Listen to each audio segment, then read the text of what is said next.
অনেক অপেক্ষার পর এমআই ফ্ল্যাগশিপ ফোনের মধ্যে নতুন ফোন লঞ্চ হতে চলেছে, যেটি MI10 PRO নামে পরিচিত। চাইনিজ মার্কেটে এটি অলরেডি লঞ্চ হয়ে গেছে। এখন ভারতীয় বাজারে এটি লঞ্চ হতে চলছে এবং খুব শীঘ্রই বাংলাদেশেও এটি আনঅফিসিয়ালি পাওয়া যাবে বা অ্যাভেলেবেল হয়ে যাবে। শুরু করার আগে আপনারা যদি নেট্রোলেক্স ইউটিউব চ্যানেলে মেম্বার না হয়ে থাকেন তাহলে অবশ্যই নিচে রেড বাটনে ক্লিক করে সাবস্ক্রাইব করবেন এবং ঘন্টা বাজিয়ে দেবেন। আমরা আজ ভিডিওতে এই MI10 PRO সম্পর্কে ডিটেলস আলোচনা করব এবং রিভিউ করব, আনবক্সিং করব। বক্সের মধ্যে আমরা কী কী টুলস পাচ্ছি সেটা দেখে নেব। বক্সের মধ্যে বেশ কিছু টুলস আমরা পাবো। ফোনটার জন্য একটি কেস পাবো, ফ্লেক্সিপ কেস, যেটি বেশ কোয়ালিটি খুবই ভালো। এছাড়াও আমরা warranty card, user manual, USB-C headphone adapter, SIM tools, data cable এবং 65 ওয়াটের পাওয়ার অ্যাডাপ্টার, যেটা আমরা কম্পিউটার চার্জিংয়ের জন্য ইউজ করতে পারবো। এরপর যদি ডিজাইনের কথা আসা যায় তো এখানে 6.67 3D curve AMOLED display with high colour accuracy এবং ইন স্ক্রিন ফিঙ্গারপ্রিন্ট সেন্সার আমরা কিন্তু দেখতে পাবো। এবং এর প্রোটেকশন হিসেবে আমরা বোথ সাইডেই কিন্তু গরিলা গ্লাস 5 দেখতে পারবো এবং এছাড়াও অ্যালুমিনিয়াম ফ্রেমের সাথে আমরা এটা দেখতে পাবো। এবং এর বডি ডাইমেনশন হবে 157.8 লেন্থ এবং উইথ হবে 74.2 সেন্টিমিটার এবং 9.7 mm থিকনেসের সাথে কিন্তু আমরা দেখতে পাবো। এটির ওয়েট 208 গ্রামের মতো হতে চলেছে এবং এটি প্রসেসর অ্যান্ড্রয়েড 10 MIUI 11 হতে চলেছে। এছাড়াও এর processor latest processor qualcomm snapdragon 865 chipset আমরা দেখতে পাবো এবং GPU হিসাবে আমরা Adreno 650 দেখতে পাবো, যেটি আমাদের স্মুথ গেমিং পারফরমেন্স দিতে চলেছে। এছাড়াও একটা গুড নিউজ, এটা 5G ভেরিয়েন্টে ভারতে লঞ্চ হতে চলেছে এবং বাংলাদেশেও 5G ভেরিয়েন্টে লঞ্চ হতে চলেছে। এবং এখানে আমরা 1216 ডুয়েল সুপার লাইনার স্পিকার দেখতে পারবো।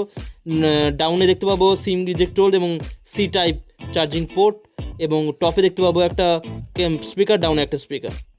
ক্যামেরা সেটআপের কথা বলতে গেলে এখানে আমরা কোয়াড ক্যামেরা সেটআপ দেখতে পাবো। এছাড়াও 8 মেগাপিক্সেলের 10x পাওয়ারফুল টেলি ক্যামেরা, যেখানে 10x hybrid zoom and 50x digital zoom আমরা দেখতে পাবো।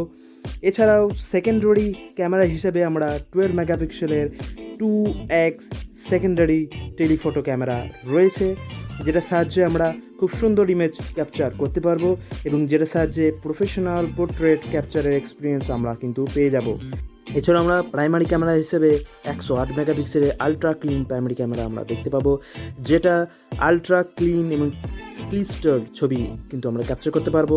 এছাড়াও এর সাহায্যে 8K ভিডিও প্রাইমারি রেকর্ডিং আমরা কিন্তু করতে পারবো, যেটা ছবির প্রত্যেক ডিটেলসকে ক্যাপচার করার ক্ষমতা রাখে।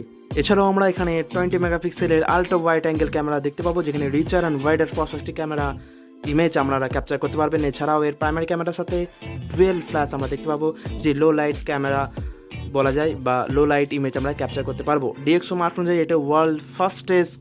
ব্যাটারির কথা বলতে গেলে এখানে আমরা 4500 mAh এর ব্যাটারি পেয়ে যাবো, যেটি আমাদের 2 দিনের long life battery setup service দিয়ে দেবে। এছাড়াও এর মধ্যে ফাস্ট চার্জিং ক্যাপাসিটি কিন্তু রয়েছে। এছাড়াও আমরা এই ফাস্ট চার্জিং ক্যাপাসিটি ছাড়াও এখানে কিন্তু 65 ওয়াটের একটাই চার্জিং অ্যাডাপ্টার পেয়ে যাব। এই অ্যাডাপ্টার সাহায্যে 50 ওয়াটের চার্জিং ক্যাপাসিটি রয়েছে এবং এর সাথে ওয়্যারলেস চার্জিং করতে পারবো এবং এটি ফুল চার্জ হতে আমাদের মাত্র 45 মিনিট সময় লাগবে, তা হলেই কিন্তু 100% ব্যাটারি ফুল হয়ে যাবে। এটি আমরা দুটি কালার ভেরিয়েন্টে কিন্তু দেখতে পাবো। এছাড়াও এর প্রাইস ইন্ডিয়াতে মোটামুটি 50,000-এর মতো হতে চলেছে এবং বাংলাদেশে এটি 50 থেকে 60,000-এর মধ্যে থাকতে চলেছে। মাই পার্সোনাল ওপিনিয়ন বলতে কিন্তু এর দাম একটু বেশি রয়েছে ভারতীয় এবং বাংলাদেশের মার্কেটে। এটা যদি আরও একটু কম দাম হতো ভারতীয় মার্কেটে, যদি এটা 45 থেকে 60-এর মধ্যে হতো, বাংলাদেশেও যদি 40 থেকে 45-এর মধ্যে হতো, তাহলে হয়তো এটা নিয়ে সবাই ভাবতো। তো সাধারণত যাদের বাজেট কম তাদের জন্য কিন্তু খুবই অসুবিধা নেওয়ার জন্য, কিন্তু এর ফিচার্স বাদবাকি কিন্তু খুবই ভালো। এবং যাদের হয়তো বাজেট একটু বেশি তারা কিন্তু এটার জন্য চেষ্টা করতে পারে, কিন্তু যাদের বাজেট কম তারা এর ধারে পাশে না আসাই ভালো, যেটা আমার পার্সোনাল ওপিনিয়ন আমাদের জন্য, সকলের জন্য। Thank you for watching.